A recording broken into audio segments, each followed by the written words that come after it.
I'm amazed at how much you guys care about the Joe Boo Sports Report. So we got Extreme Archery here. We've got Jamaris White. We got Matt. How you doing tonight, Matt? Boomer Sooner. We got Johnson. We got Adrian. We got Sandman. Sandman, man, you are always dedicated, always here in the house. Thank you very much for being here. Man, it's been a rough week. And it's amazing seeing that we have a Redskin fan in here. Shout out to the Redskins that beat the hell out of the Raiders. Your claim to fame. Although the Raiders aren't that good right now. And it's amazing how everybody's been talking about how bad the Dallas Cowboys have been. But the Raiders have been just as bad. They lost to the dumpster fire that is the Washington Redskins.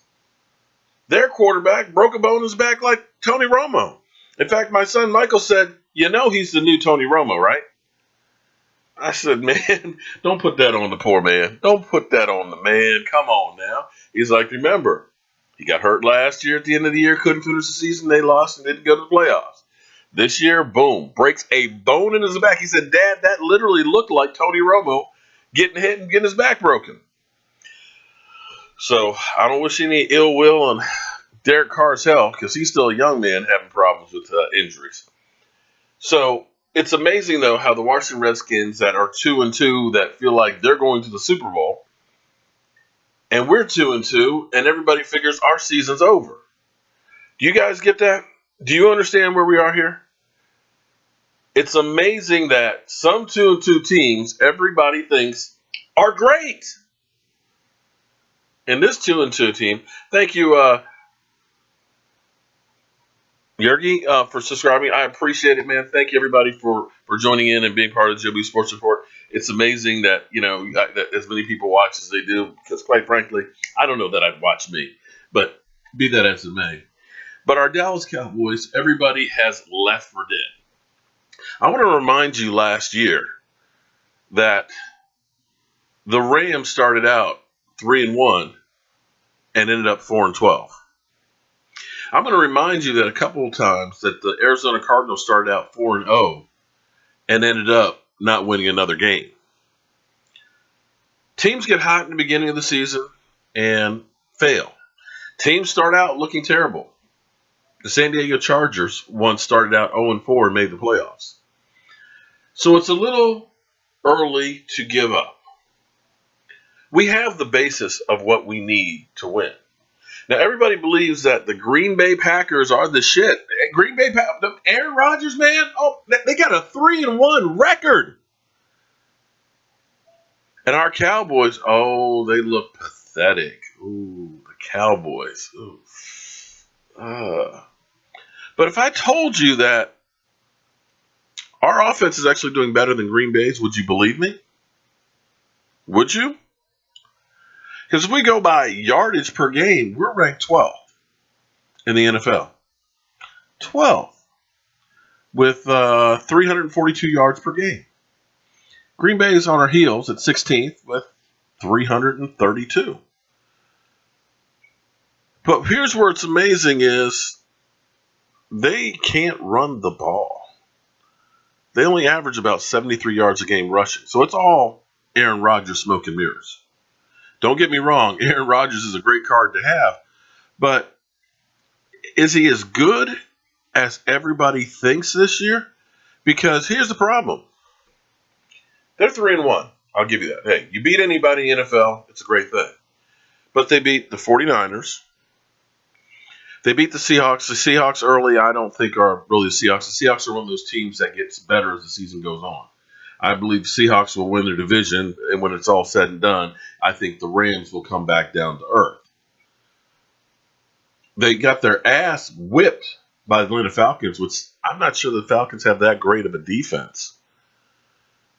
And they beat the Bears. They blew out the Bears, but who doesn't blow out the Bears? The Bears are the bad news Bears.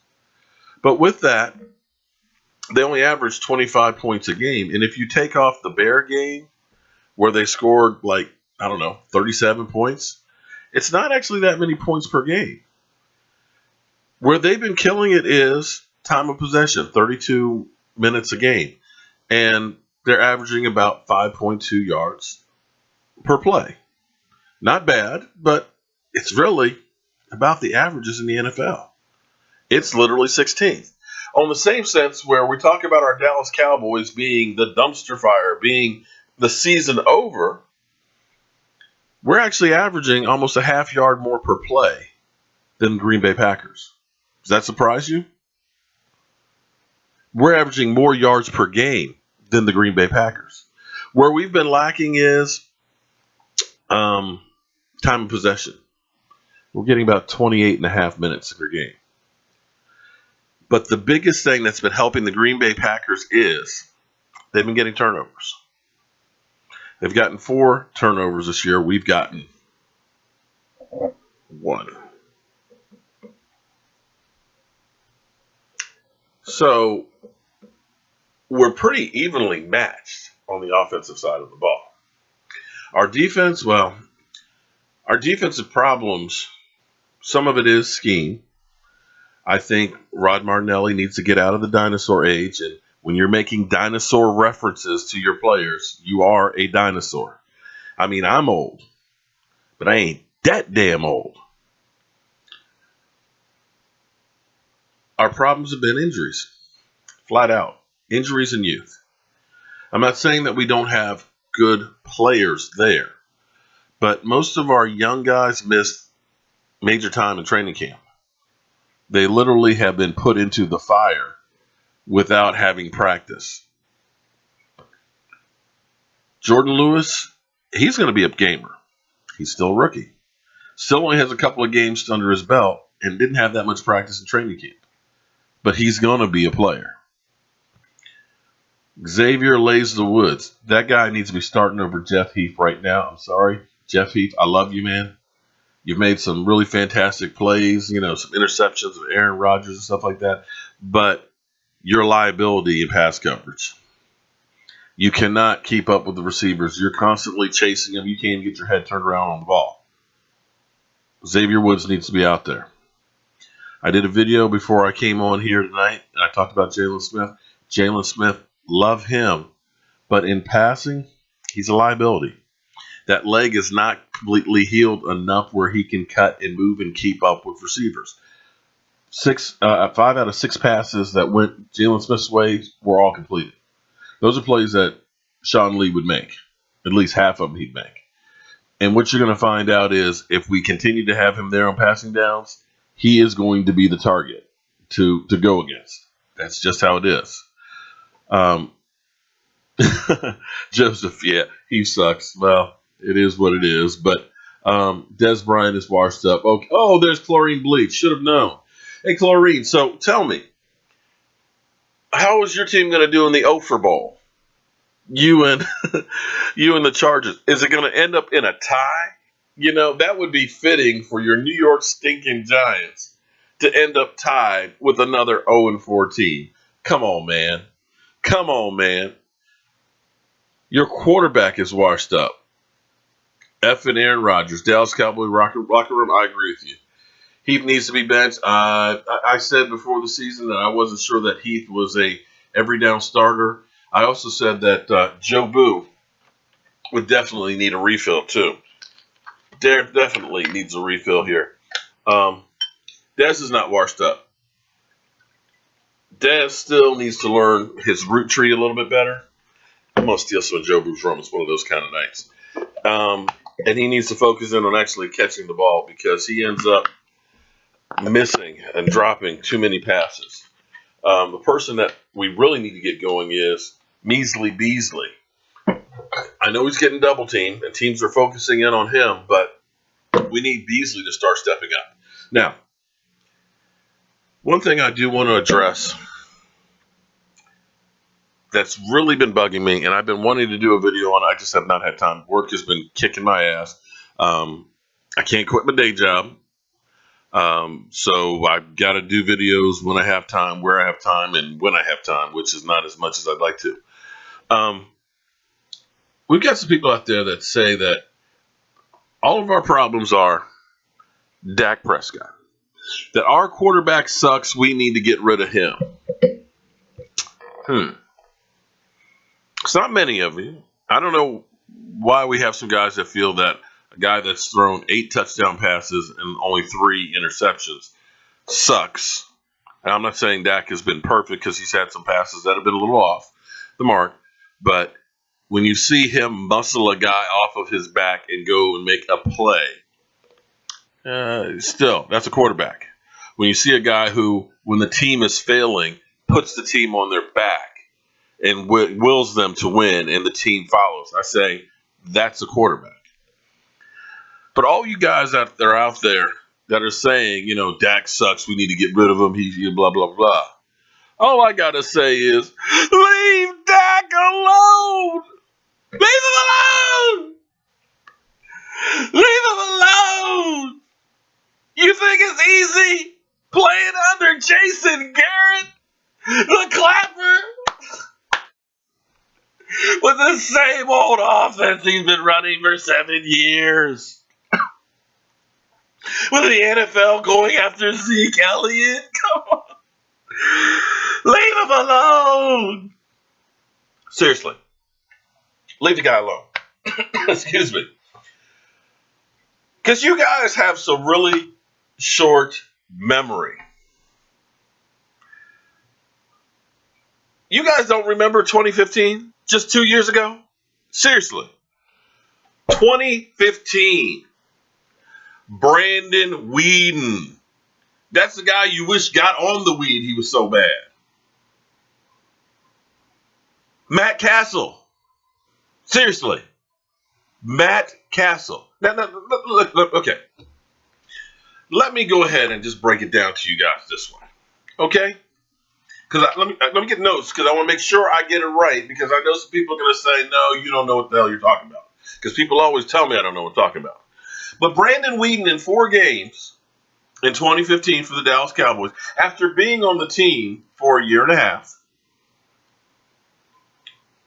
was 2-2.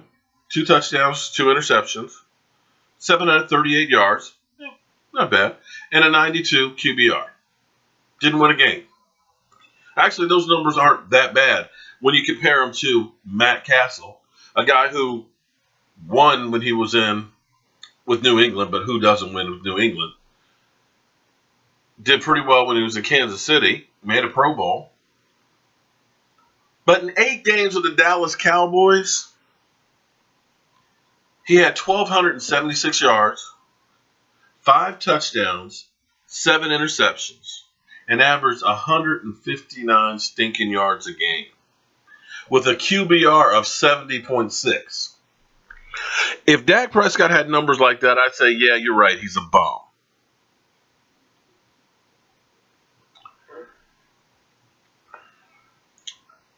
Remember Vinny Testaverde? He had a 76 QBR. Drew Bledsoe, 83, first year, 69 the second year. Oh, how about Quincy Carter? You remember that era? Oh, good old Quincy. Yeah. A 63 QBR 1 year, 72 and a 71. One season he threw for 17 touchdowns. Hey, that's pretty good. Oh, but he had 21 interceptions with it. Not that good. Not that good. Dak Prescott this year has a QBR ranking of 5th in the NFL. 5th. 8 touchdowns, 3 interceptions, 1 rushing touchdown, 941 yards on the season, and a 90 QBR. Now, that's fallen down a little bit from last year. It's come down to earth. Maybe it is a sophomore slump. But if you say that it's Dak Prescott's fault that we lost,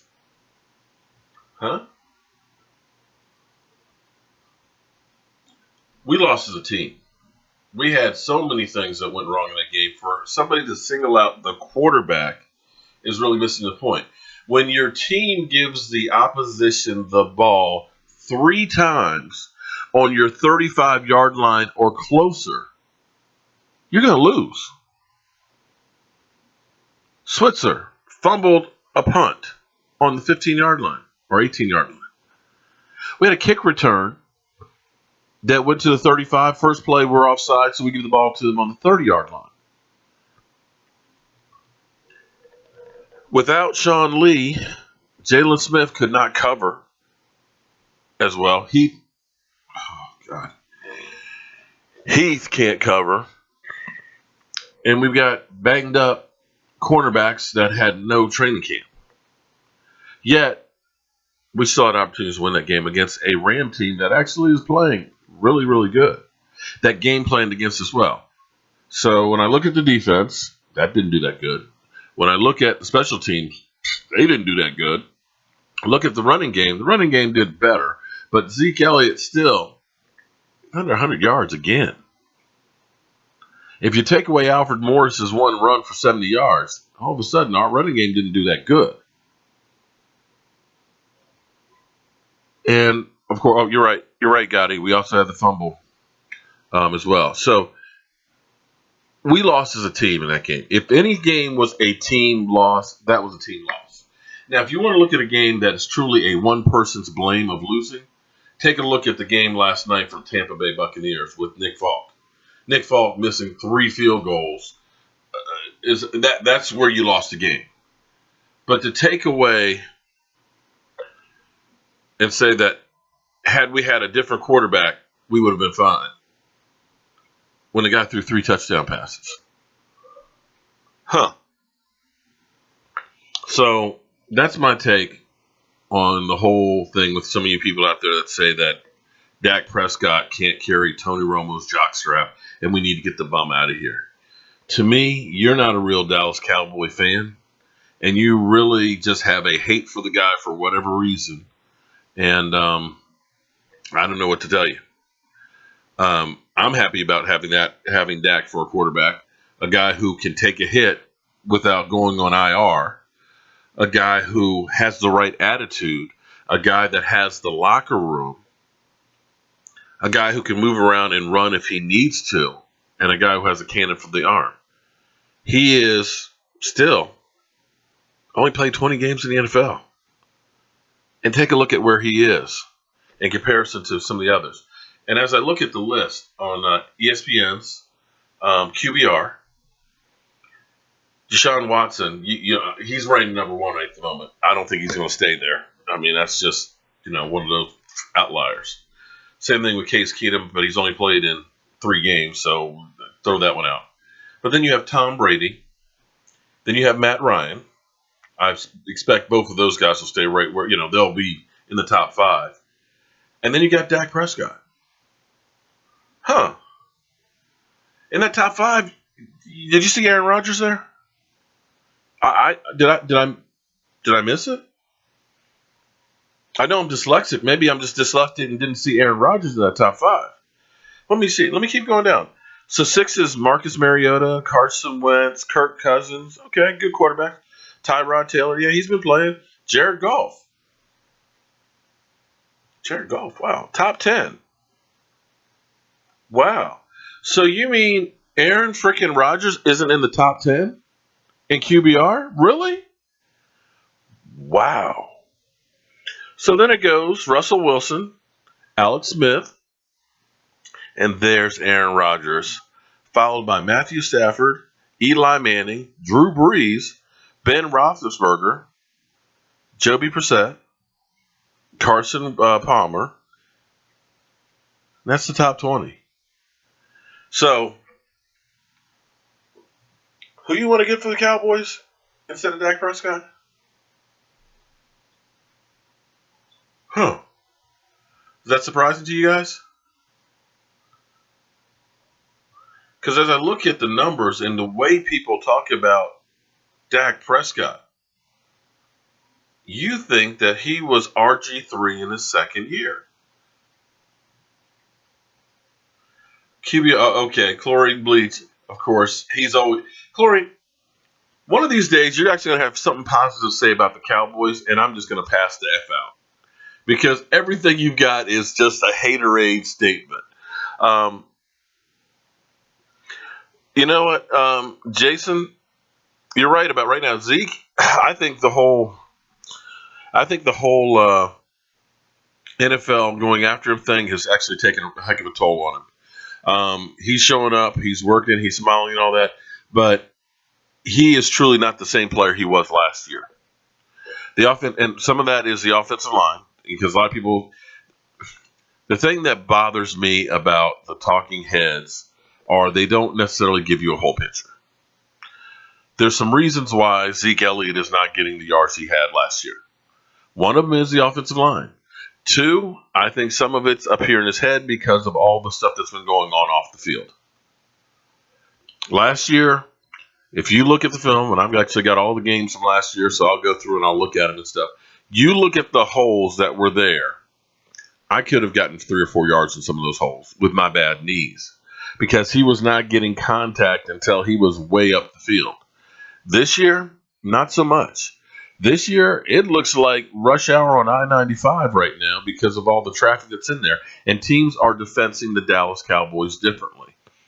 Instead of doing more of a read and react and try and go with the flow defense, they're basically doing more of a spot stunting defense where it's a run blitz. We've got 8 men in the box, and they are getting upfield and penetrating the team. So when Zeke Elliott gets the ball, Zeke Elliott is a straight north-south runner. Give me the ball and let me know I'm going to that point right there, and I'm going to get a head of steam up, and I'm going to hit that motherfucker. Excuse my language. YouTube is going to definitely, with their new bots and stuff, will definitely kick that out. But Zeke is not a running back that's going to do a lot of dancing and cutting and making moves, like Barry Sanders. Barry Sanders could, the hole main's supposed to be over here. Barry Sanders could make that move there, do a 360, go back over here, and then come back over here, and then go to the house. Because that was his thing. He was a cutting runner. That's not Zeke Elliott. Zeke Elliott is, let's hit the hole right now. And with some of the defenses we've been playing, we've had really big defensive linemen. We've been playing actually some pretty good defenses. When you look at the Rams defense, and they didn't actually stop us, they've got a great defensive line led by Aaron Donald. The Cardinals, they have a great defense as well. They're 7th, I think, in the NFL in total defense. That's not exactly like you were running against, Cleveland. And Denver, Denver's got the number 1 rated defense in the NFL. So when you start looking at that, the teams we played, to know that we are gaining actually more yards than Green Bay, that actually sounds a lot better than when you start talking about playing the 49ers and the Falcons and the Bears like Green Bay has. Joshua, do I really believe half the shit I talk? Yeah, actually, Joshua, I do. I'm not going to put anything out there I don't believe. I'm giving you my numbers and stuff. And a lot of times, if I had $1 for every time somebody said I was full of shit, I'd be a rich man. But I'll say that I don't know anybody who talks about football that is 100% right all the time. In fact, I'll dare say that if they're 50% right all the time, that they're doing really good. So from my standpoint, I'm putting out there what I believe, and more times than not, I'm right. Is it true that Rico could return in 2 weeks? Actually, I believe it would actually be 4 weeks because he's on injured reserve. And the question is how is his head? Just a week ago, we were still talking about him still having concussion symptoms. And if he still has concussion symptoms now, that doesn't bode well for him actually having a future in the NFL. We're talking about, almost 2 months later.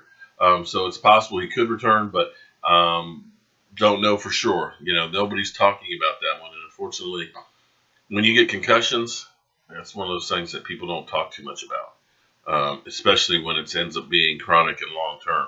So I haven't heard much on that, but we'll have to wait and see.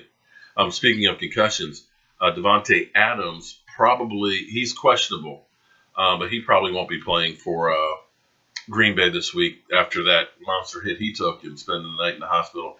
I'd be surprised if his ass is back out there, and I'll be honest, I don't think that's one of those ones he should be. It's not that I'm saying that because I don't want the Packers to be at full strength. That's one of those hits, and that is life-changing. and to rush back out on the field, man, that's not a good thing. Ty Montgomery, he's questionable, but they're leaning on thinking that he's not going to be able to go either.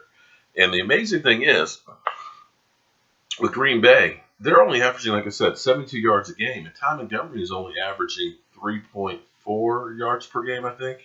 So that running game and having him is not exactly the difference maker on that team. But the key for us in beating Green Bay, and I believe that we're going to beat Green Bay. One, Dak Prescott actually has good games against them. Dak Prescott has, I believe, 6 touchdown passes against Green Bay. Ezekiel Elliott has had good games running against Green Bay. But the key is we have to get pressure on Aaron freaking Rodgers.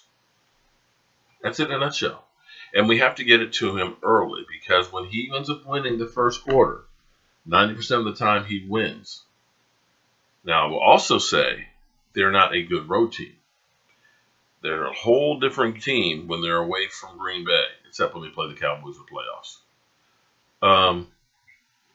Let me look at some of your questions here. I think we need a coach. Boy. Fernando, don't get me started. Here's the thing. I do not believe in Jason Garrett. Love the guy. Love his attitude. You know? If I wanted a best friend, Jason Garrett would be the guy you want to hang out with. But if I want a coach that will put a foot in somebody's behind and come up with some plans and motivate people, I don't think Jason Garrett is the one. I have always said Jason Garrett reminds me of a little league coach. We'll get him next time, guys. It's okay. No emotions. Never gets mad. Guy messes up. You don't get the crazy look. You don't get the stare.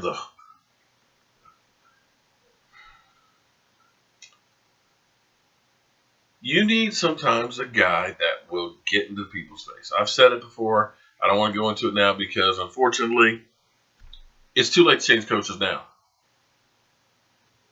You're not going to change a coach in week 5 of the season. Jason Garrett is what we got. So we need to support him, hope for the best, hope that he can change, hope that he realizes maybe I need to do some shit a little bit different. Stir shit up, as Jerry Jones would say. Cleveland Brown, I like that. Yeah, he is always smiling, and it etched in my brain. God. Etched in my brain, I have a few things that are always burned in my head. One is this outfit that my wife wears from time to time, and it's just kind of like, boom. If ever I want to smile on my face, I just think about that outfit. You know, oh boy, that's it. Okay. Etched in my mind, it will forever be burned in my head. Another one is Aaron Rodgers against us in the playoffs with his chin strap unbuttoned as he's actually doing plays, not scared about our pass rush. Another one is that freaking play where actually the ref should have called holding on the last play that Aaron Rodgers threw on that first down. But him scrambling around with all day and hitting that pass and the wide receiver just dragging those feet just inches away from the sideline. And the final one that is burned in my head that I wish I could get rid of is Jason Garrett's press conference the next day.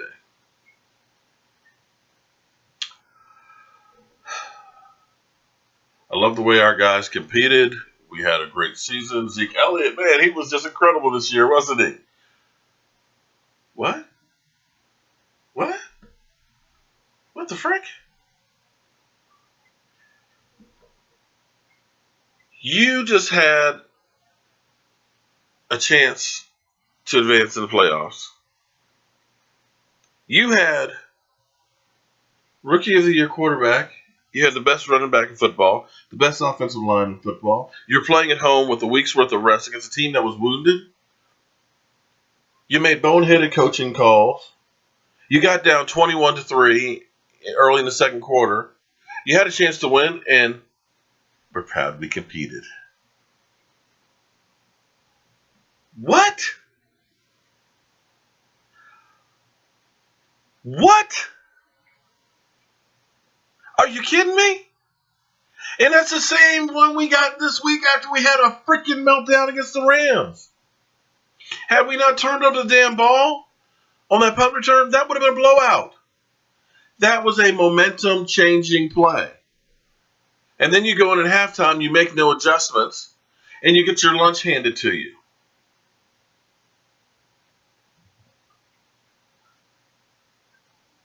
And it's just like, why?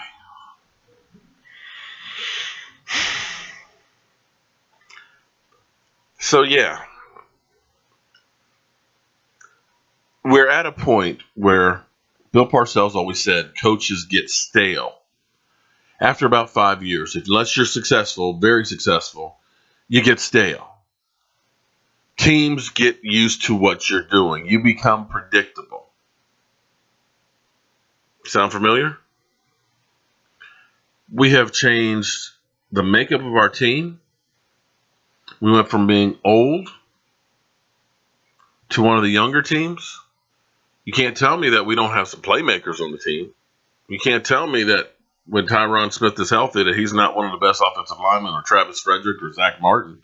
I mean, that's 3 Pro Bowlers on their offensive line. Does anybody else have 3 Pro Bowlers on their offensive line? You got a top 10 quarterback. You got Jason Witten, perennial All-Pro, always gets open no matter how old and slow he is. You got one of the best kickers in the NFL, and you couldn't win a playoff game at home? Huh? I'm sorry. Jason Garrett, not a bad regular season coach, but some guys, when they get under the pressure, you can put a piece of coal in their ass and they'll make a diamond because that shit just gets tight.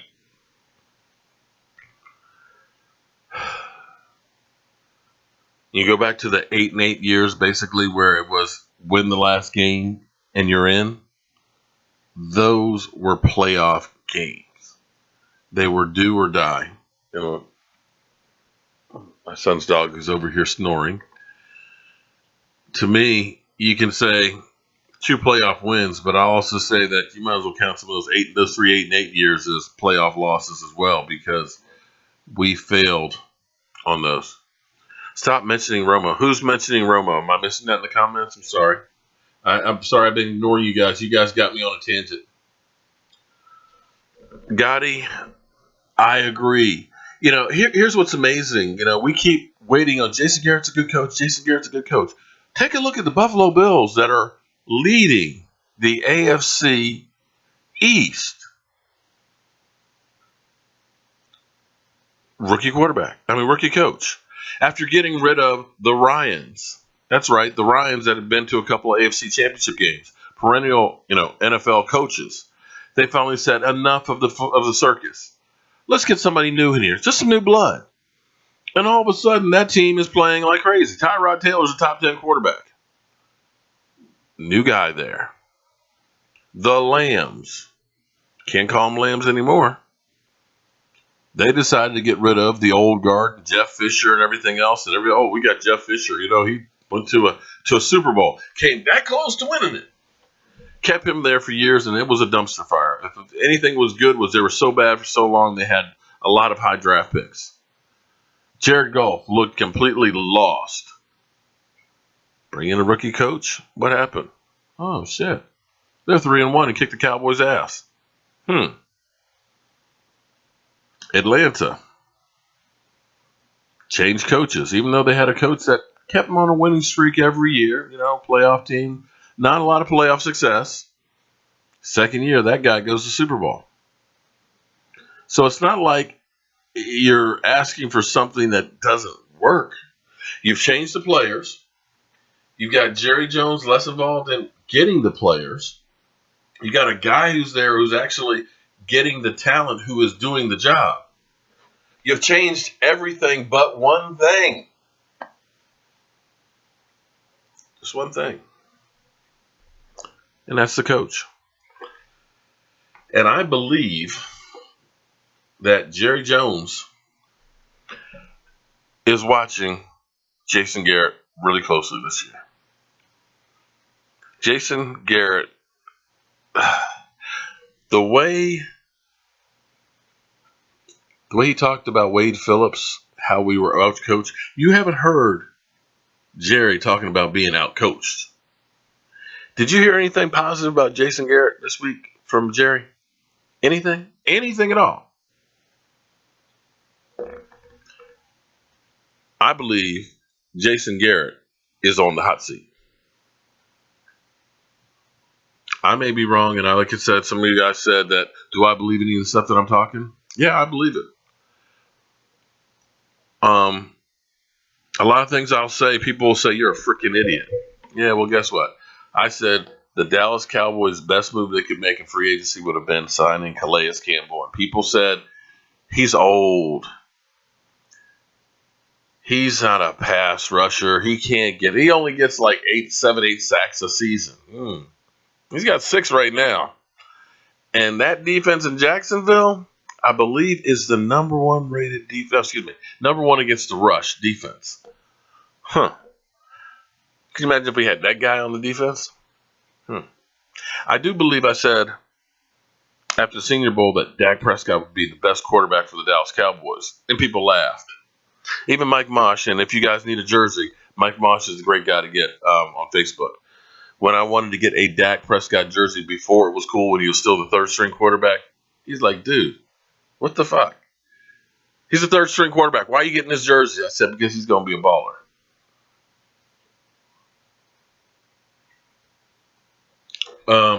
So, I don't know. What do I know? I'm a guy with a voodoo doll and a day job, so, it is what it is. But we'll see what happens. Jimmy Johnson. Yeah, Jamaris White, you know how Jerry Jones loves the spotlight. He loves to get people talking. Could you imagine if somehow, some way, Jerry Jones and Jimmy Johnson got the band back together? Do you know the internet would literally implode if Jerry Jones did that? If Jerry Jones wants the circus, wants the attention and everything else, that would be the move of all moves to bring him back. But, I digress. That's a dream. If Nolan Carroll doesn't play better this season, he needs to be traded. Nolan Carroll just needs to be cut. Nobody's going to trade for him. Right now, he's still dealing with the concussion. He was inactive, I believe, last week. Haven't heard much about him this week. I think he was practicing. But he needs to be in just a backup role. I believe that right now you're just wasting time with Nolan Carroll. I'm sorry. I hope that he would be better in our system than he was in Philadelphia, but he's a liability out there as well. And what we really need to do is, I almost believe that Byron Jones really needs to be a cornerback. He is not. He's got athletic ability. He's a good cover guy. But see, with safety, to me, is a different position than anything else. It's not like a regular cornerback. You have to have a linebacker's mentality playing safety. You have to be the guy that blows people up. To let people think, do I want to come across the middle? Do I want to go into his backyard? We're talking about guys like Ronnie Lott, who broke his finger and had him cut it off at halftime so he can continue to play. Talking about guys like Steve Atwater, We're talking about guys that used to be called the assassin with the Raiders. You're talking about guys that would literally knock your head off. And Byron Jones is not a knock your head off type of guy. He's more like a cornerback. That's why I love Xavier Woods. He's going to make mistakes. But I got to tell you, he's going to be flying to the football, and he's going to be looking to knock your socks off. I'd rather see him out there than Heath. Oh, God, Jeff Heath. The thought was in people's mind is maybe he's going to be the next Charlie Waters at safety. Yeah, well, didn't work out that good. So I'd like to see Xavier Woods back there. We're going to need to get another safety. I believe another safety, but I think Byron Jones would be a better cornerback. I'm loving Jordan Lewis. I think he's going to be really good. Anthony Brown has been a little bit up and down, and he's been a little bit nicked, but he's still, I think, going to be another good player, but he's still young. And what we're going to have to understand is we're going to have to lick our wounds here and have trial by fire with these guys. But as this season goes on, they will get better and better and better. The key for our team from here on out, I'm going to put the pressure on the man right here, right now, is David Irvin. You know, the guy who's out there eating palm trees.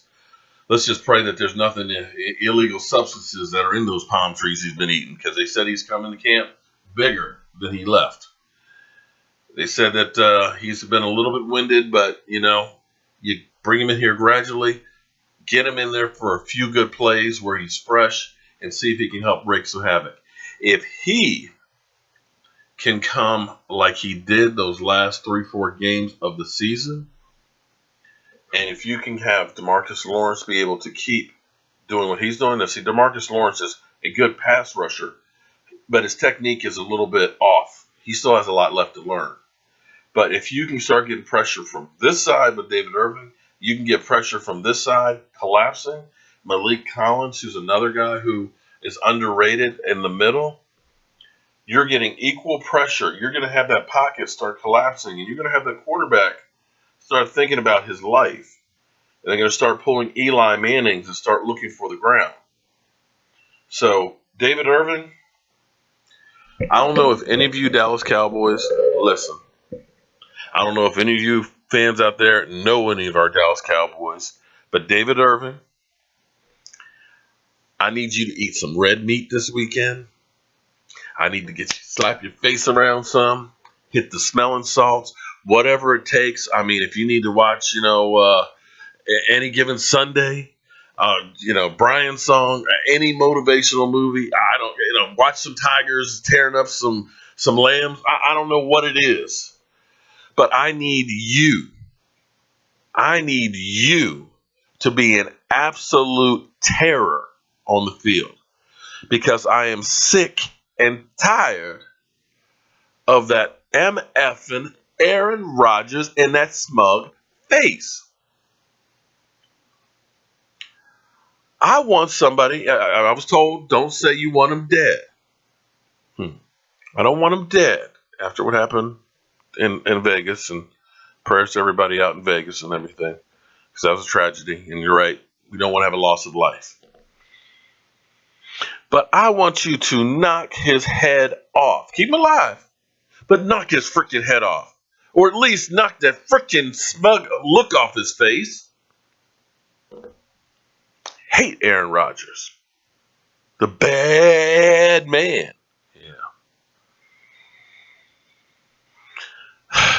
David Irvin, can you do this for me?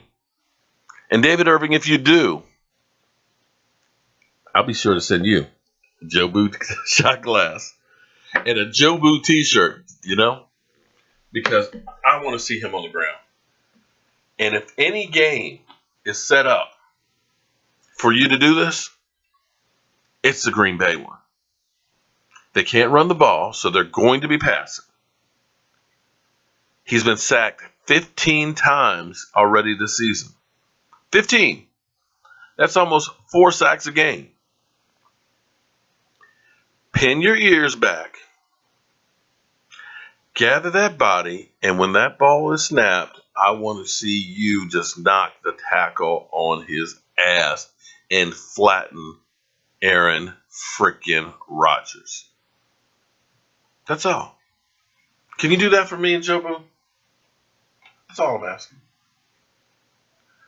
And you get a couple of good hits like that on Aaron Rodgers, I guarantee you it's going to fire everybody else up. That's what we need.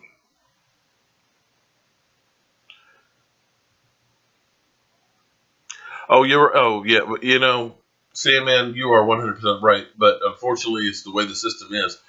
I was actually having a great conversation. You guys are fantastic. And I've been fortunate enough to meet a few of you fans along the way. We had last weekend I had a guy who lives in Springfield, Clarence. Is it Clarence? Was over at my house watching the game. And if you're watching the video tonight, you're welcome to come back over to watch the game this weekend too. Hope I see you here so we can beat these Packers. But Mark Sampson, who's a Joe Boo follower, who's in England, mind you, who tries to stay up, which is 2 o'clock in the morning, or is it 3 o'clock in the morning when the show goes off? Oh, excuse me, 2 o'clock in the morning. I was actually talking to him because he's like, I would just really just like to talk to you for a minute about the Cowboys. And I was talking to him, and it's funny talking to somebody with that heavy English accent. And he's like, dude, he's like, I've never been so informed about football. I enjoy this, that, and the other. But I was talking about how the rookie wage scale is. And it's really unfair when you have somebody who played like Dak Prescott, that he outplayed his contract, but yet he's stuck with that contract for 4 years. And with the NFL, when the NFL's done with you, they're done with you. And we all think about, these $100 million contracts for Matthew Stafford, but the reality is for a lot of these guys, it's only a $300,000 or $400,000 contract. It might be 1 or 2 years. And I know, don't get me wrong, I'd love to have make $300,000 in a year. But what you don't understand is a lot of these guys, they have nothing else after football. And if you're only making $300,000 or $400,000 for a year or two, and you've got the rest of your life to live, and you're only in your 20s, and everything you've done has been focused in on only football, what are your skills to take you the rest of your life? And what if you have one of these debilitating injuries? Then what happens? Because the NFL, they don't want to pay you. They're done with you. They're done with you. So, yeah, we had a great conversation about that. But, yeah, and Dak is producing, and he's not going to get paid. Now, unfortunately, at least he's got some endorsements and things. But, it's just the way the system is. Jason is fired up about something. I'm fired. You guys know I'm fired up. In fact, I've been so fired up that YouTube has been like, can't monetize that one. Can't monetize that one. Can't monetize that one. So YouTube is changing their whole scheme of things. If you cuss a little bit or get a little bit angry, their sponsors don't want to sponsor you or want to advertise with you.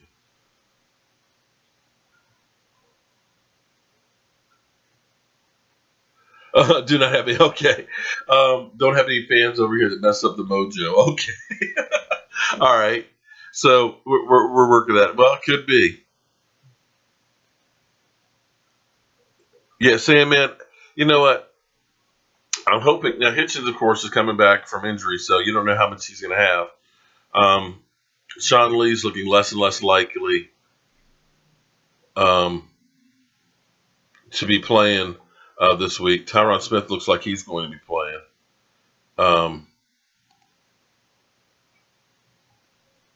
Sorry, I was taking out one message. I get the connotation of the NFL, but come on, man. We don't need to use that on here. Joe Boo is a double agent. No, I don't think so. I think, and that's what I'm hoping. I'm hoping that the team has heard so much negative stuff from Dez Bryant being washed up and should being traded, from Zeke Elliott looks fat and looks slow, from Dak Prescott is a game manager and, he's crap. The defense stinks. That they've heard so much negative stuff that they take it and they turn it into something else and turn it out on the field and show up and go out and make a statement against Green Bay. That's my hope. I can't guarantee it'll happen, but that's my hope. That's what I see. I don't see the team pointing fingers at anybody. I see the team staying together as a team. And it's not that they don't have what they need. It's just a matter of getting it all together. And I believe that maybe what we'll see is this team starts gelling as the season goes on. That they're not the Firefly in September that burns out before the season goes, and come December they're not there. I'm hoping that this team will start getting stronger, stronger, and stronger, and come playoff time that they're actually getting hot. Do I think Romo would make a good coach? Well, we don't have anything to go off of. He definitely. Here's the thing, Matt. You can't say that Tony Romo doesn't know the game, because Lord knows I'm going to get yelled at for saying this. I get tired of Tony Romo as a commentator. I love what he does. I love Tony Romo, but it's kind of like, you remember when you were in school? There was always this one kid who was always like, "Oh, I got the answer. I got the answer." And he always would have that smug look. And it was like, 8 plus 8 is 16 and blah, blah, blah, blah, blah, blah, blah. Oh, I got it, teacher. I got it. And it's like, would you shut the fuck up? Oh, excuse my language. Sorry, you two. Would you shut the frick up? We got it. You're smart. You know it. You don't have to tell us every single time. You don't have to show us the rest of us are stupid. So chill out on it a little bit. Can we watch the game and not listen to you tell us every single play what it's going to be? Now, again, I know I just pissed off some of the Romo fans out there because some of you guys are out there touting that, Tony Romo, did you see that turd he left in the toilet? That turd was just not too soft, not too firm, not too dark brown, not too light. It was literally the perfect turd. Come on, man. Does anybody else feel that way on listening to Tony Romo? That he was just like, he was instantly just given and bestowed that you are the greatest sports commentator out there in the world, and so on. And Tony, don't get mad at me. I'm sorry. I'm just giving you my critique that just tone it down a little bit. We know you know the game.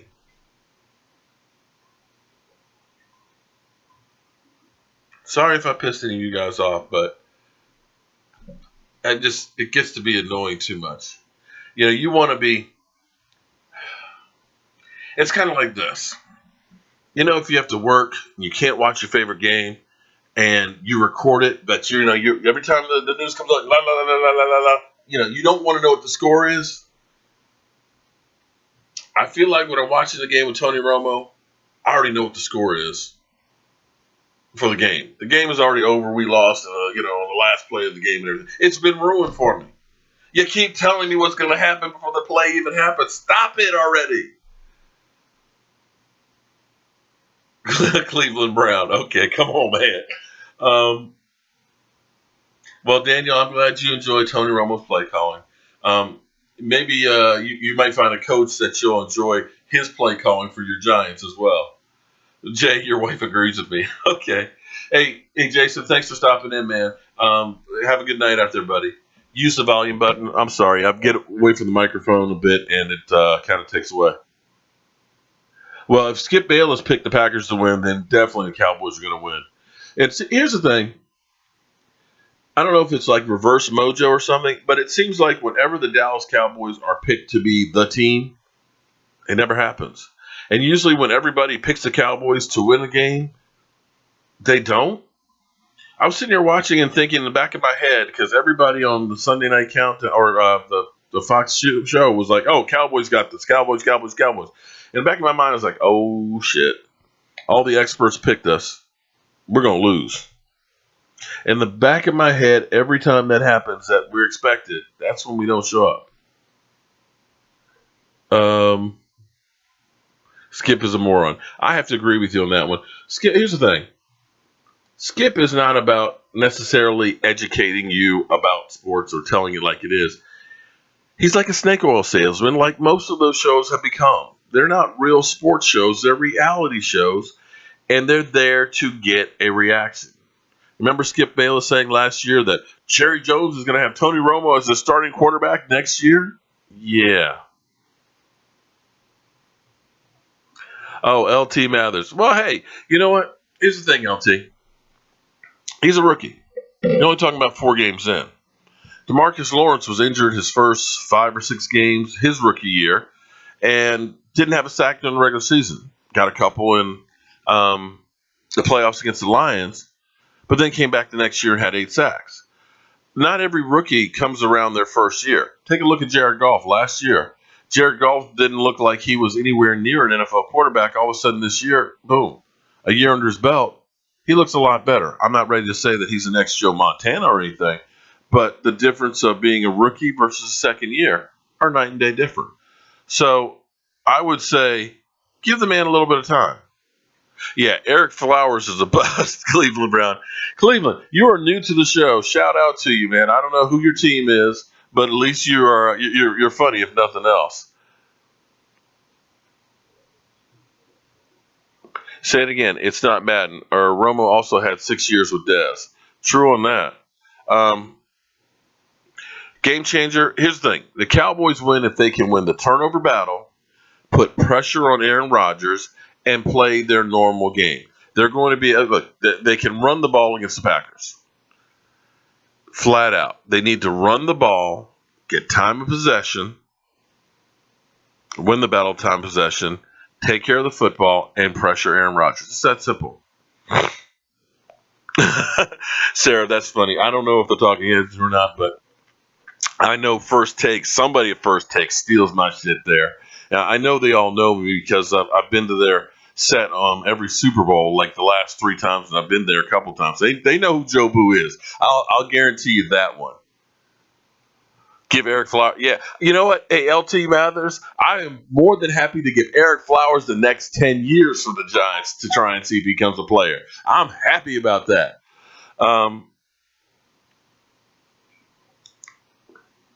Well, game changer, you're right. That draft expectations are always high. But, the draft is a crapshoot. Quite frankly, we may have lucked out the year before in the draft.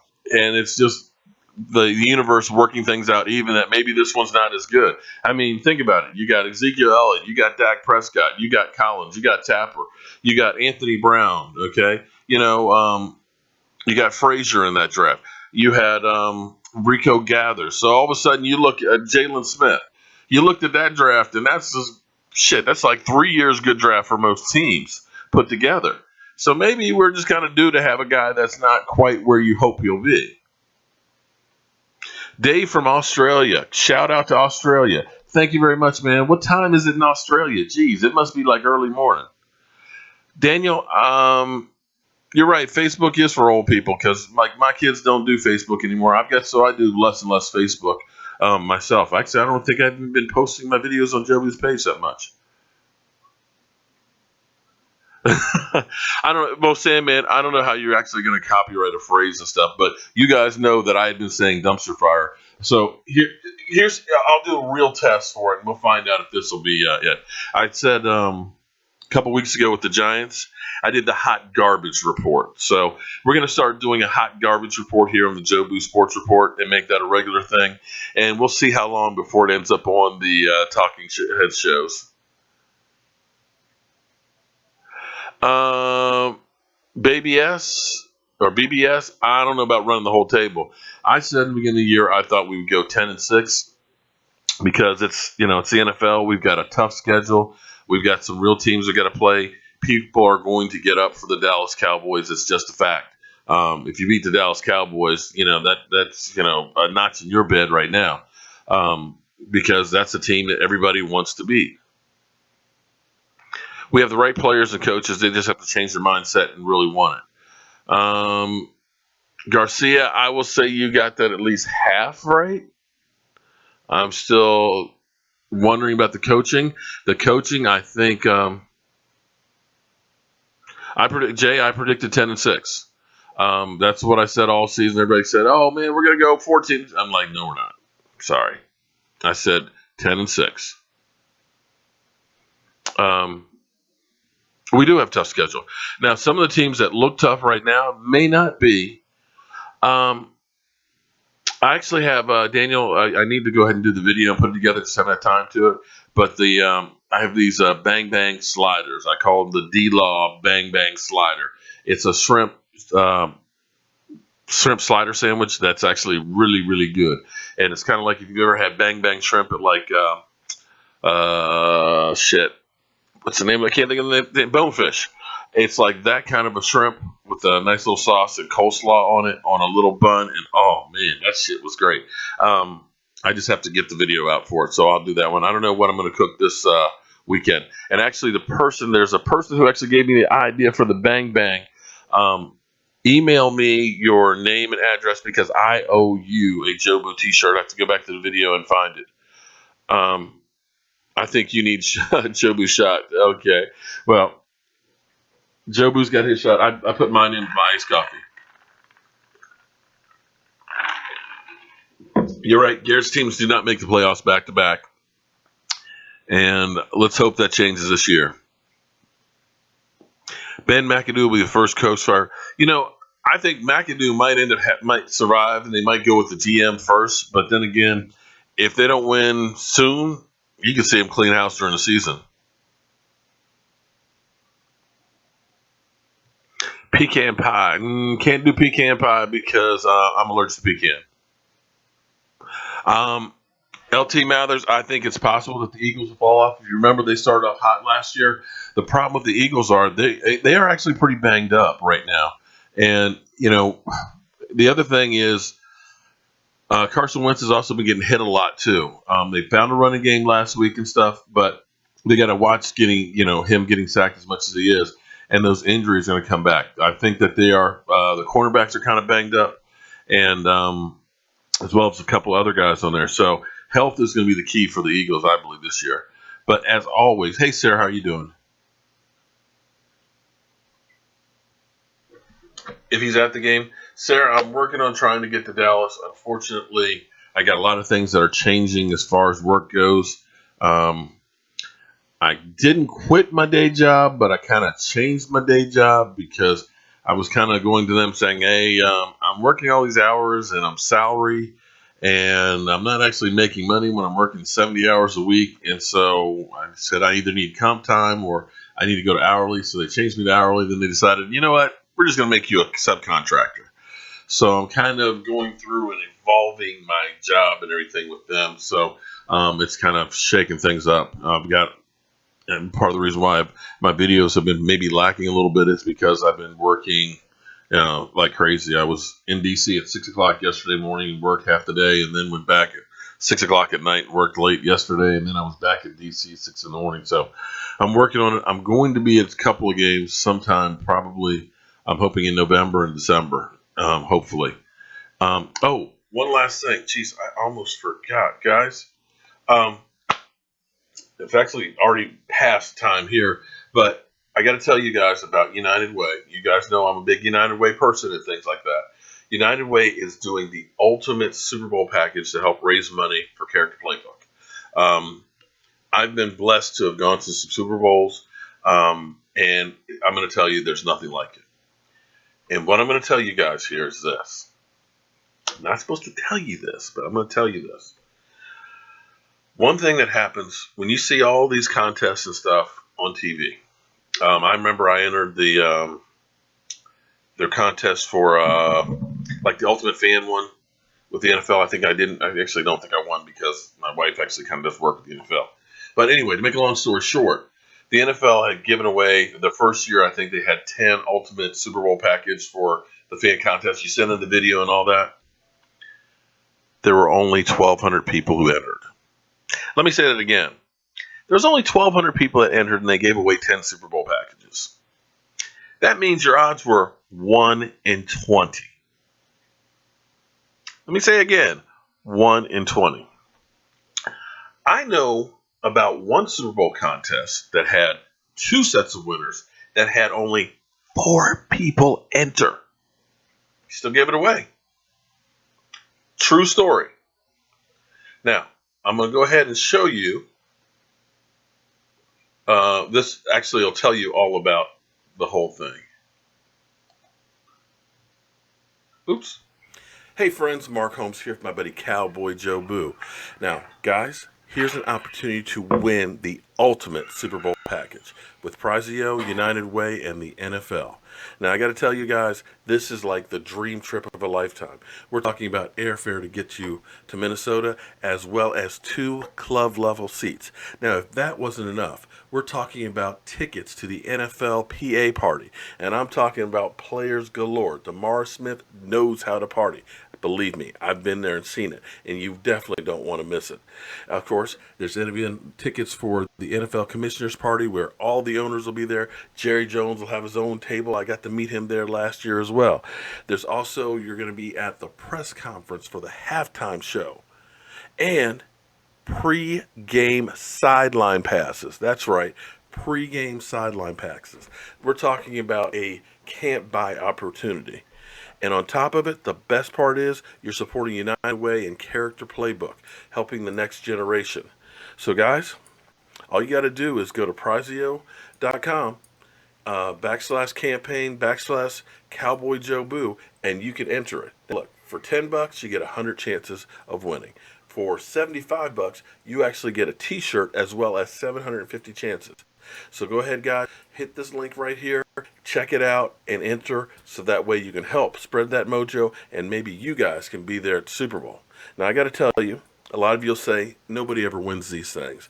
It's a waste of time. I'm going to get scammed. But I got to tell you, I told you guys back before the draft, go to this whole site, deal with doing the whole thing, and you guys would have the opportunity to go to the draft. But not enough of you guys did it. I ended up going there and covering the winners. Some New York stinking Giants fans. That's right, I had to spend the draft with some New York stinking Giant fans. Now, guys, there would be nothing worse than having to spend the Super Bowl with somebody other than a Dallas Cowboy fan. So this is your opportunity to be covered by Joe Boo at the Super Bowl. Hey, it's worth a shot. I'm Mark Holmes. I'm Cowboy Joe Boo, and I'm hoping I'm covering you at this year's Super Bowl. Yeah, okay. I believe in United Way. I believe all of the things that they do because we all have to help each other out. And it's $10 to go ahead and enter the contest. You get 10 chances. There's 100. I can't remember. But go to the site, check it out. You got, hey, everybody's got a chance to win. I would love for a Joe Boo sports fan to be out there to be a winner on there. I had to spend the draft with a contest winner for United Way, and it was a freaking New York Giant fan. Nice people and all that, but I would rather have been going around Philadelphia at the draft with a Dallas Cowboy Joe Boo fan. So, if you play the lottery, hey, you got better odds than the lottery of winning. So try it, help United Way out, and hopefully I can cover you at the Super Bowl, because tell me that wouldn't be bomb. Hang out with you at the Super Bowl, and maybe I can get some of those little perks, Maybe I can get on the sideline pass with you so I can film you. Yeah. NFL, maybe. Help a brother out. So anyway, guys, we have been on for over an hour, and that's just too much damn exposure to me and Joe Boo. It'll rot your brain out. Fernando, I don't do a whole lot of smoked brisket, but you know what? I need to start working on that. That's a good idea because I love smoking meats. I mean, there's nothing better than putting your smoker on for about 8, 10, 15, 20 hours and just letting that meat just slowly absorb that smoke. Just get so tender and juicy. Oh, I'm sorry. Whew. I digress. I want to thank you guys all for being here and being part of the Joe Boo Sports Report. You guys really make my life so much more fun, because being able to talk to Dallas Cowboy fans and to share in the highs and the lows, the ups and downs of our team, and just have fun with people all around the world, to me, is just incredible. Shout out to every one of you guys, wherever you are, be it Australia, England, Djibouti, Texas, California, New York, Florida, Virginia, anywhere and everywhere. Shout out to each and every one of you guys. And I will see you guys pregame, 30 minutes before kickoff, halftime, and postgame. Hopefully we'll be talking about kicking freaking Rodgers behind. I'm Mark Holmes. This is Cowboy Joe Boo, and thank you guys for joining the Joe Boo Sports Report. Thank you, Sarah, for the love.